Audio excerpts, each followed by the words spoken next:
Number 1, the plot. Ayashi, or Ayashi. I don't know if I'm saying that name right. I'm just going to stick to Ayashi. Ashito is a young, talented soccer player, or so we thought. In his hometown, he is the star player on his team. His friends and teammates revere and admire him. You can say he has a selfish style of play. He likes to ball dominate and score goals. Tatsuya Fukada, who's a former soccer player himself and now recruiter, finds Ashito after the game, the first game we see in the show, gives him some pointers, critiques his style of play, shows him how to bounce the ball off of his chest, have it land in a certain spot. Then he tells Ashito that he is trying to build a team that is going to dominate the competition. He's trying to make a team that will not only play on the big stage, but will become the big stage. So he wants to beat teams like Manchester, France, Brazil, whoever the hell competes in the World Cup. Invites him to tryouts in Tokyo to play on Team Esperion. It becomes a problem for him because he lives with his brother and his mother. They don't have a lot of money. Noriko, Ashito's mother, owns a bar, which doesn't really generate a lot financially. So she has her nighttime job, and I don't think she's hooking. I don't think she's sucking and screwing dudes on the side. I think what she does is similar to what a rent-a-girlfriend does. I like Noriko. She'll beat that ass if you get out of line, and it was nice to see because I don't think parenting is what it used to be when I was growing up. I think kids talk back to their parents nowadays. Fuck you, mom. I'm not eating that. I'm not eating rice and beans, green beans. Give me McDonald's instead. Okay, Jimmy. No, you eat what the fuck I tell you to eat, or I'll break my foot off in your little ass. I wish parenting was like that in real life. If it was, we wouldn't be seeing teachers getting beat up and all this other crazy shit that's out here in the world. Noriko may act like she is tough and seems like she doesn't show affection for her children, but she does. She loves her children very much. Anyway, despite the money problems, Ashito goes to Tokyo. You find out his reason for wanting to go pro, to give his mom a better life. It's one of those storylines. Young athlete who comes from a poor family, wants to make it big, playing the sport that he loves. His motivation is to give his family a better life. Blue Lock. Young striker Yoichi Isagi gets invited to Blue Lock after him and his team came up short to play for nationals. There he sees the creator of Blue Lock, Junpachi Ego, excuse me, who tells him and the other pure strikers that are there that they have a chance to represent Japan in the World Cup. They will be put on teams. Whoever loses, their soccer careers are over. They'll never get a chance to represent Japan. But couldn't they just go to another country and try to play for the World Cup? But here's the catch. If a team loses, player who has the most goals on that team that lost, then that player will stay and everybody else goes home. In the beginning, this becomes a problem as players say screw teamwork, backstab each other. Eventually, they come around and develop a chemistry to play with each other. Blue Lock's purpose is to help develop and make these players stronger, to find the best striker who will lead Japan to the World Cup. Number 2, characters. Blue Lock. Okay, I hate the way some of the characters look. Some of them look like Hashiras. Some of them look like they could be upper rank demons in Demon Slayer, or just a new villain in Demon Slayer. I don't hate the way the characters look in Demon Slayer, but I just think in a sports anime, the characters should be a little bit more normal looking. This is probably the first anime that I've watched where the characters kind of freak me out a little bit. Certain characters that's in the show are corny, odd, and weird. I think Baro's a cornball. I think the guy with the orange hair is a cornball. Rayo's obsession with Nagi is weird. How he's treating him like a pet, spoiling him, giving him piggyback rides. He'd probably give him a hand job if he wanted one. Bachira's backstory was just ridiculous to me. Him trying to find a friend and him becoming friends with the monster that's inside of him. He listens to it and it was just ridiculous. Now there are some characters that I do like. Nagi's my favorite one. I love his laid-back personality. In the beginning, he wanted to be a bum for the rest of his life, but then Rayo introduced him to soccer and it changed him as a person. Now he wants to be great at something. Isagi's drive to become stronger, his drive to compete and win. Everybody wants to win. Specifically talking about him, finding his skill that he lacks to help him grow as a player. Shiguri's backstory and his speed, although why make him look like a girl? I was mostly interested in Rin Itashi's backstory and why he wants to beat his brother so badly. After finishing the show, I found myself more intrigued with Rin's backstory. Ayashi. Ashito gets a smack in the face with reality once he realizes that he's not as good as he thought. His lack of knowledge when it comes to understanding the fundamentals and strategic element of soccer. FYI, I don't really know shit about soccer myself. I only watched these 2 shows because I watched that show called Hayaku. Didn't know anything about volleyball. I just started watching it and surprisingly I enjoyed it. So I figured the same would be for the case with these 2 shows. Also him realizing his lack of talent as well. This causes him to go through some serious lows in the show. His teammates get upset with his level of play, not being on the same page as them.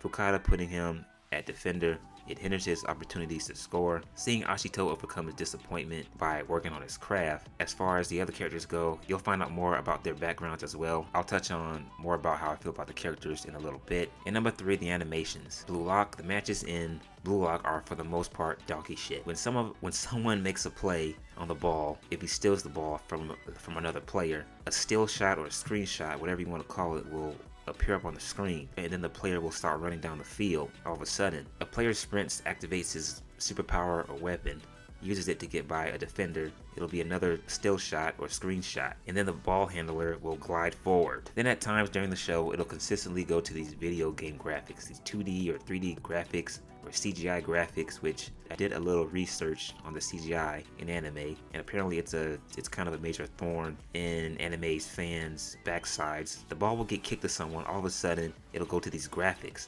At times, for example, Isagi will make an attempt at a goal, or someone else will have the ball and make an attempt at the goal, and then everyone else behind them will stay in that weird computer game animation. The battle-like element that they try to put in the show kind of killed the quality of the matches for me. It felt like Demon Slayer on a soccer field. Ayashi. Ayashi is guilty of this too, but it's not too over the top.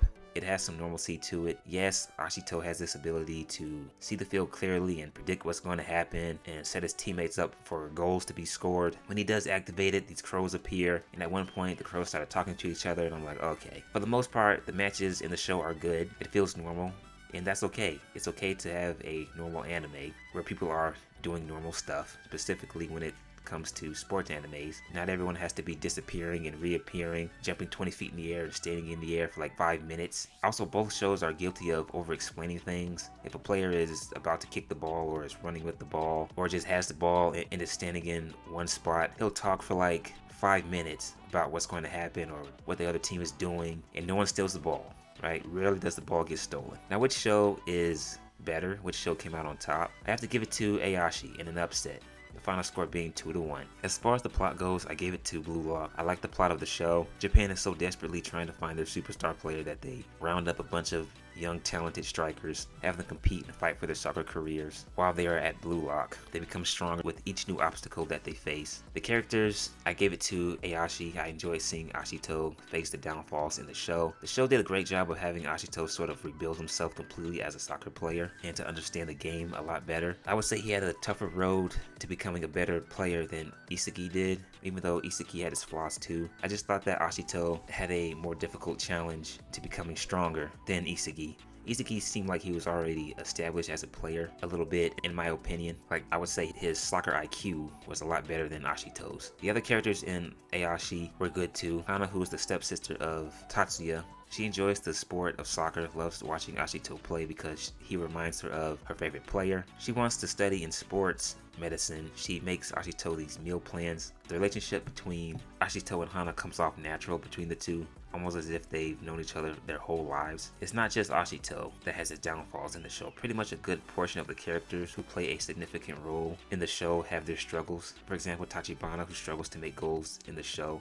You can get behind him and root for him to have his moment, which he does. Find out another player's problem with the youth team of Esperion, and you'll just see them work through their flaws and work through their issues with each other and just gel together as a team, and I enjoyed that. And I think with Blue Lock, the players seemed already established and crazy strong, and it didn't really take them too long to get on the same page. And then the animations, I gave it to Ayashi. I thought the animations in the matches for Ayashi were good. At times it felt like I was watching a normal soccer match. Blue Lock, they went with this battle style of soccer, which I probably would have been okay with if the animations weren't so terrible. Too many screenshots, too many bad CGI effects. I thought going into the show it was going to be really good, but it wasn't. It was really disappointing. I went back to the beginning of the show, and the action that goes on the field is beautiful. The animations are good, but the only consistent thing about the animations in Blue Lock was when Bachira, for the most part, was displaying his ball handling skills. Now, despite my criticism of Blue Lock, I don't hate the show.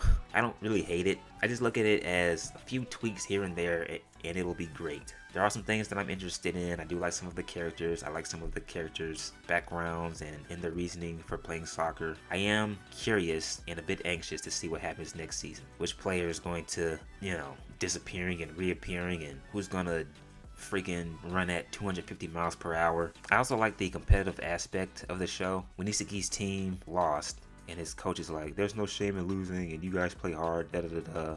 Izuki is like, no, we lost. We didn't get the job done. And I think Blue Lock sends a good message of saying that to be great, you gotta be selfish. You gotta be like, fuck you, I'm taking the shot. Especially when the game is on the line. So Ayashi takes the cake in an upset. Oh, one more thing. The pace of the shows. I thought the pace of the show in Blue Lock was a bit too, like, fast paced. It just felt like it was going at over 250 miles per hour. Whereas in Ayashi, it was a nice steady pace. It would pick up and then kind of slow down and then pick up again, slow down. Whereas Blue Lock, it was just a full sprint, basically. So if anyone comes across this video, please tell me what you thought about both shows. Please like and subscribe. That is it. I am out.